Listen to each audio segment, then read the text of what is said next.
Hello, good morning everyone. आज हम lesson number जो 6 नंबर का जो लेसन है शुक्र तारे के समान, 6 नंबर का जो लेसन है शुक्र तारे के समान, उसके बारे में हम अभ्यास करेंगे। तो उसके पहले हम लेखक के बारे में थोड़ी जानकारी लेंगे। तो पहला देखो कि स्वामी आनंद शुक्र तारे के जो लेखक है, शुक्र तारे के समान के लेखक है स्वामी आनंद। उसका जन्म हुआ था 1887 में और 1976 में उसका बर्थ हुआ था, यानी कि उसकी मृत्यु हुई थी। तो देखो पहले कि फर्स्ट है कि सन्यासी स्वामी आनंद का जन्म गुजरात के काठियावाड़ जिले के किमड़ी गांव में सन 1887 में हुआ था। और उन्होंने क्या किया था, इनका मूल नाम हिम्मत लाल था। जब ये 10 साल के थे तभी कुछ साधु इन्हें अपने साथ हिमालय ले गए थे। कहाँ ले गए थे? लेक की ओर ले गए और इनका नामकरण किया स्वामी आनंद। 97 में स्वामी आनंद स्वतंत्रता आंदोलन से जुड़ गए। महाराष्ट्र से कुछ समय तक तरुण हिंदी अखबार निकाला, फिर बाल गंगाधर तिलक और बाद में उन्होंने केसरी अखबार से जुड़े गए। 1917 में गांधी जी के संसर्ग में आने के बाद उन्होंने निर्देशन में भी उन्होंने सारा यानी कि नवजीवन और यंग इंडिया के प्रसार व्यवस्था संभाल ली। इसी बहाने इन्हें गांधी जी और इनके साथ निजी सहयोगी महादेव भाई देसाई और बाद में प्यारेलाल जी को निकट से जानने का भी अवसर उसको मिला था। अब देखो इसमें मूलतः गुजराती भाषा में लिखे गए प्रस्तुत पाठ शुक्र तारे के समान में लेखक ने गांधी जी के निजी सचिव महादेव भाई देसाई की बेजोड़ प्रतिमा और व्यस्तम दिनचर्या को उकेरा है। और लेखक ने उनका रेखा चित्र भी उनमें उल्लेख किया है।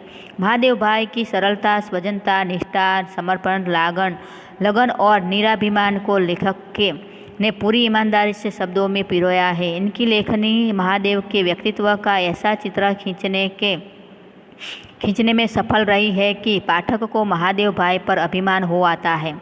और इसी प्रकार उन्होंने लेखक के अनुसार कोई भी महान व्यक्ति महत्तम कार्य तभी कर पाता है जब उसके साथ कोई ऐसे सहयोगी हो उनकी तमाम इतर चिंताओं और उलझनों को अपने सिर ले। गांधी जी के पास भी महादेव भाई जैसे और प्यारेलाल जी के जैसे सिख्यात व्यक्ति थे कि जिसके कारण गांधी जी की आधी जो परेशानी थी वो दूर हो जाती थी। तो देखो बच्चों, इसमें क्या कहा गया है कि शुक्र तारे का समान है, यानी कि आकाश में जो शुक्र तारा आता है वही तारे के समान ये महादेव भाई देसाई को माना गया है। क्योंकि शुक्र तारा थोड़ी देर के लिए ही आकाश में उगता है और बाद में वो अस्त हो जाता है, वो दिखाई देता नहीं है।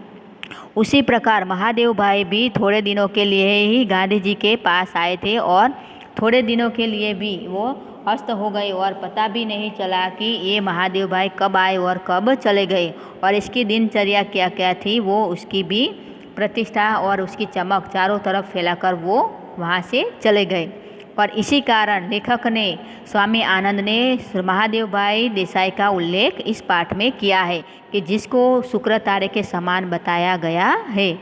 आप देखो अब लेसन में कि आकाश के तारों में शुक्र की कोई जोड़ नहीं है। शुक्र चंद्र का साथी माना गया है और उसकी आभा प्रभा का वर्णन करने में संसार के कवि थके नहीं। फिर भी नक्षत्र मंडल में कलगी रूप इस तेजस्वी तारे को दुनिया या ऐसे एन शाम के समय बड़े सवेरे घंटे 2 घंटे से अधिक देख नहीं पाती। इसी तरह भाई महादेव जी आधुनिक भारत की स्वतंत्रता के उषा काल में अपनी वैसी ही आभा से हमारे आकाश को जगमगाकर देश और दुनिया को मुग्ध करके शुक्र तारे की तरह ही अचानक अस्त हो गए। सेवा धर्म का पालन करने के लिए इस धरती पर जिनके स्वर्गीय महादेव देसाई गांधी जी के मंत्री थे, मित्रों के बीच विनोद में अपने को गांधी जी का हमाल कहने में और कभी कभी अपना परिचय उनके पीर बावर्ची भिश्ती खर के रूप में भी देने में वे गौरव का अनुभव किया करते थे। तो देखो बच्चों, इसमें बताया गया है कि लेखक ने महादेव भाई का उल्लेख किया है कि शुक्र तारे के समान वो आए और चले गए। कौन आए और चले गए? महादेव भाई देसाई। उन्होंने गांधी जी के साथ बहुत सारा कार्य किया और गांधी जी ने भी उसका बहुत सारे नाम दिए। इसमें से हमाल, हमाल का मतलब है कुली। हमाल का मतलब क्या है? कूली, कि जो कार्य करता है भार सामान लेने का और ले जाने का। पीर बावर्ची, पीर बावर्ची का भी उन्होंने उल्लेख किया है कि उसका अलग अलग नाम में उनका उल्लेख किया है कि हमाल का मतलब है बोझा उठाने वाला कुली व्यक्ति। पीर का महात्मा है महत्वा, पीर का मतलब है महात्मा सिद्ध पुरुष। बावर्ची का मतलब है खाना पकाने वाला रसोईया और पिश्ती का मतलब है मशक से पानी धोने वाला व्यक्ति और खर का मतलब है गधा घास। खर यानी कि खर जो शब्द है वो संस्कृत भाषा का शब्द है। खर का उपयोग करके उसका नाम का उन्होंने उल्लेख किया है। फिर भी उन्होंने महादेव भाई ने कभी भी इस नामों से कभी भी उसने घृणा प्रकट की नहीं। उसको गौरव अनुभव प्राप्त किया और गौरव के साथ इस सारे नाम को उन्होंने अपने पास रख लिए। आगे देखो कि दूसरा जो पैराग्राफ है उसमें गांधी जी के लिए वे पुत्र से भी अधिक थे। जब सन 1917 में वे गांधी जी के पास आए तो पहुँचे थे, तभी गांधी जी ने उनको तत्काल पहचान लिया और उनको अपने उत्तराधिकारी का पद सौंप दिया। सन 1999 में जलियांवाला बाग के हत्याकांड के दिनों में पंजाब जाते हुए गांधी जी को पलवल स्टेशन पर गिरफ्तार कर लिया गया था। गांधी जी ने उसी समय महादेव भाई को अपना वारिस कहा था। सन 1929 में महादेव भाई आसेतुसी हिमाचल प्रदेश देश के चारों कोनों में समूचे देश के दुलारे बन चुके थे। देखो बच्चों, इसमें बताया गया है कि गांधी जी को मतलब कि गांधी जी उस वक्त क्या कर रहे थे? स्वतंत्रता आंदोलन का कार्य कर रहे थे। और उसी समय जब गांधी जी पलवल स्टेशन यानी कि जलियांवाला बाग का जो हत्याकांड होता था उसी समय भी गांधी जी थे। और उसी वक्त के दौरान गांधी जी जब पलवल स्टेशन में जा रहे थे तब उसी समय उसको गिरफ्तार किया गया था। और उसी वक्त ये महादेव भाई को उसने अपना उत्तराधिकारी बना लिया। क्यों बना लिया था? क्योंकि वो गिरफ्तार कर लिए गए थे, पुलिस वालों ने उसको पकड़ लिया था। क्यों पकड़ लिया था? क्योंकि स्वतंत्रता के आंदोलन के लिए वो सारे लोग क्या कर रहे थे? आंदोलन कर रहे थे। और इसीलिए पुलिस वालों ने यानी कि अंग्रेज़ सरकार ने उनको पकड़ लिया और उसको गिरफ्तार करके उसको जेल में डाल दिया था। और उसी वक्त महादेव भाई आए थे और उन्होंने चारों तरफ उसकी कीर्ति को फैला दिया। आगे देखो, और वो दुलारे भी बन चुके थे। इसी बीच पंजाब में फौजी शासन के कारण जो कहर बरसाया गया था उसका ब्यौरा रोज रोज आने लगा था। पंजाब के अधिकतर नेताओं को गिरफ्तार करके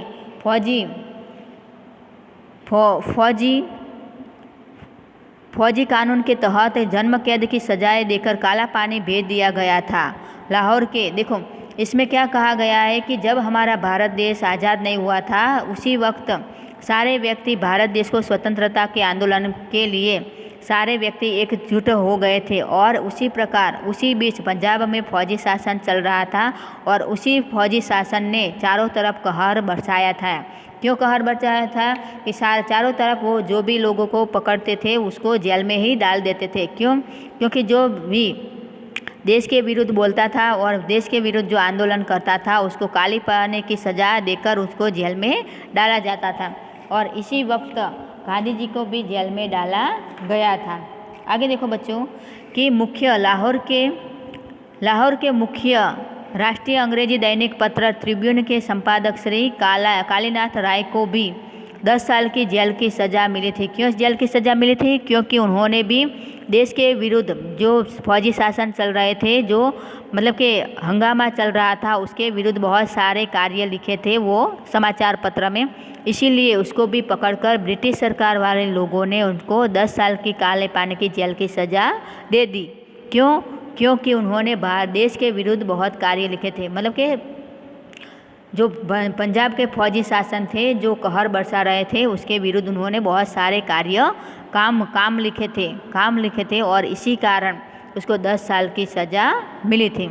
आगे देखो बच्चों कि गांधी जी के सामने जुल्मों और अत्याचारों की कहानियाँ पेश करने के लिए आने वाले पीड़ितों के दल गामदेवी के मणि भवन पर उमड़ते रहते थे। महादेव भाई उनकी बातों की संक्षिप्त टिप्पणियाँ तैयार करके उनको गांधी जी के सामने पेश करते थे और आने वाले के साथ उनकी रूबरू मुलाकातें भी करवाते थे। गांधी जी बम्बई के मुख्य राष्ट्रीय अंग्रेजी दैनिक बॉम्बे क्रॉनिकल में इन सब विषयों पर लेख लिखा करते थे। क्रॉनिकल में जगह की तंगी बनी रहती थी। देखो बच्चों, इसमें बताया गया है कि गांधी जी उसी समय फौजी शासन यानी कि ब्रिटिश शासन से बहुत पीड़ित थे और पीड़ित लोगों को वो मतलब कि पीड़ित लोगों सारे लोग आते थे दल लेकर, मतलब कि झुंड में आते थे और गांधी जी के साथ चर्चा विचारणा करते थे।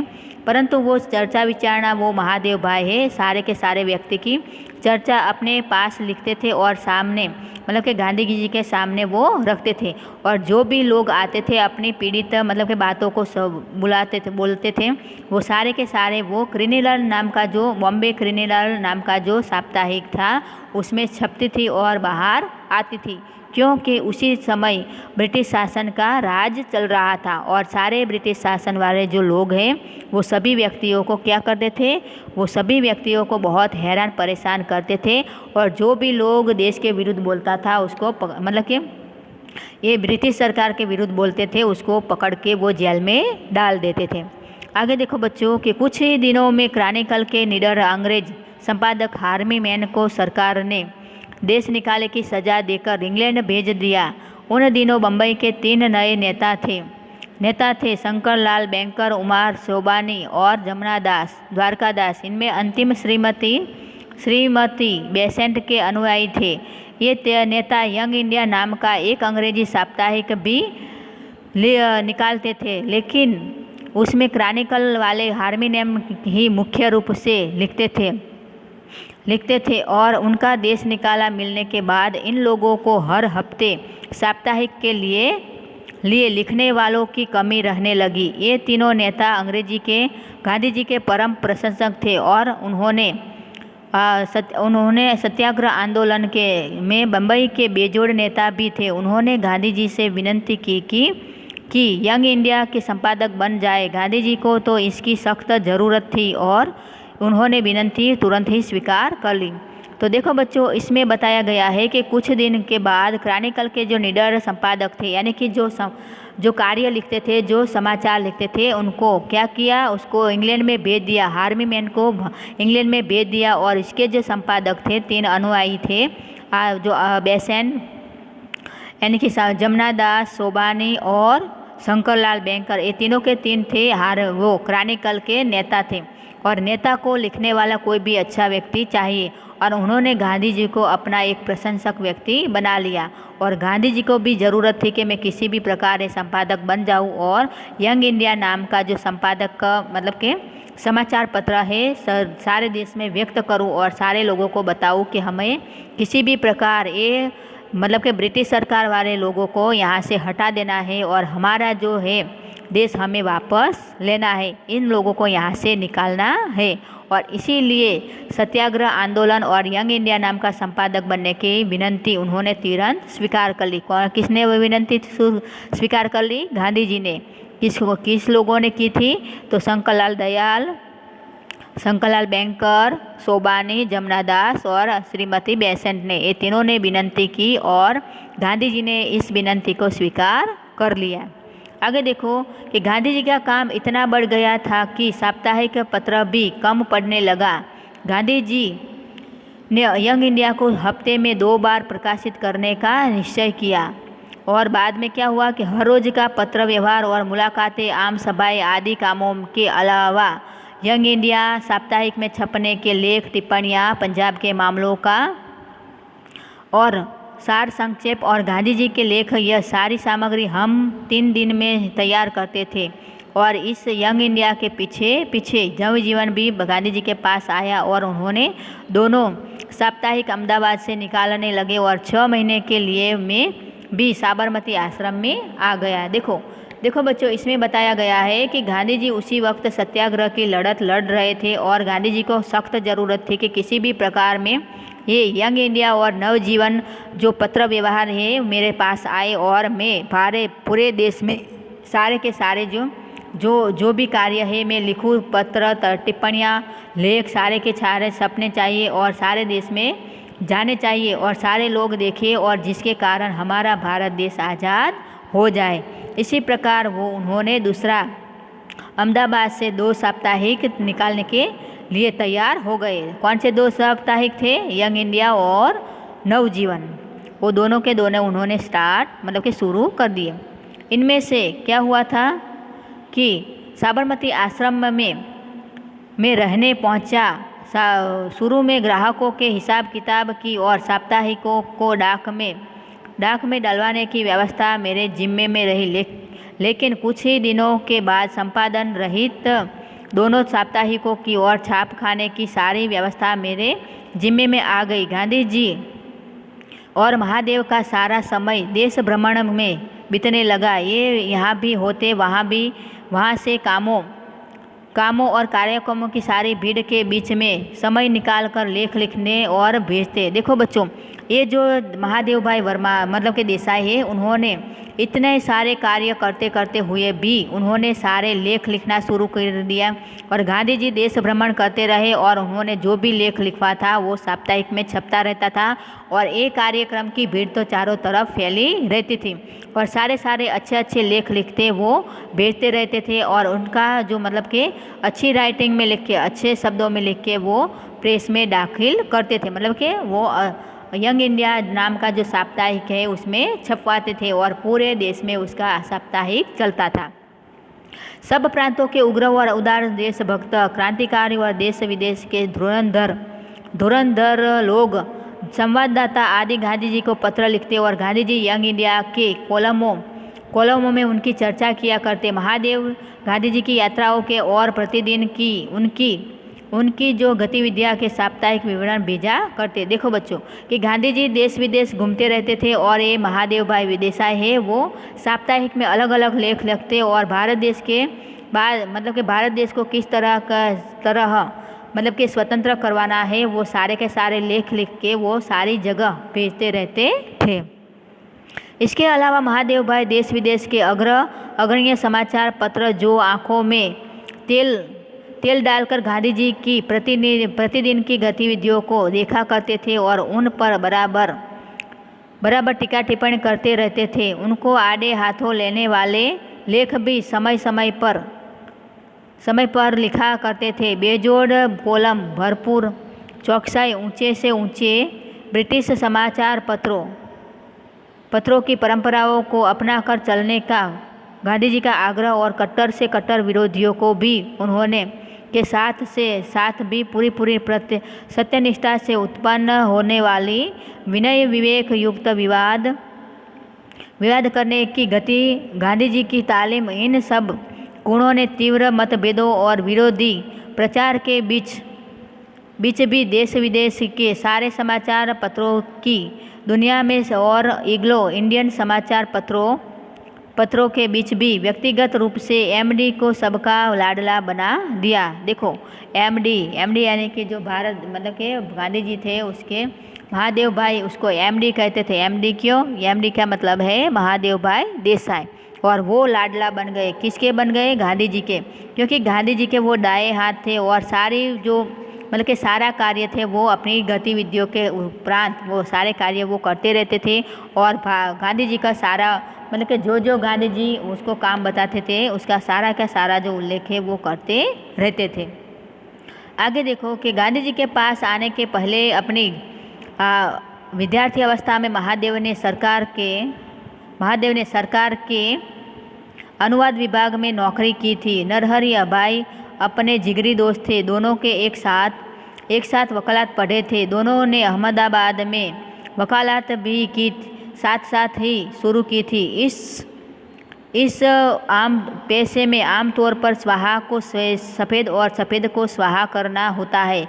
साहित्य और संस्कार के साथ इसका कोई संबंध नहीं हो रहता, लेकिन इन दोनों ने तो उसी समय उसी समय से टैगोर शरद चंद्र आदि के साहित्य को उलटना पुलटना शुरू कर दिया था और उन्होंने चित्रगंधा कंच देवयानी की कथा और टैगोर द्वारा रचित विदाई का अभिशाप शीर्षक नाटिका, शरद बाबू की कहानियाँ आदि अनुवाद और उस समय की उनकी साप्ताहिक गतिविधियों की देन है। देखो बच्चों, इसके पहले मतलब कि महादेव भाई पहले क्या करते थे, पहले वो किसके सरकारी दफ्तर में वो काम करते थे, वकीलात करते थे। थोड़े दिन के लिए अनुवाद विभाग में वो काम नौकरी करते थे और उसके जिगरी दोस्त नरहरि भाई थे और उन्होंने सफ़ेद को काला और काले को सफ़ेद करने का भी बात मतलब कि सारे लोग कहते थे।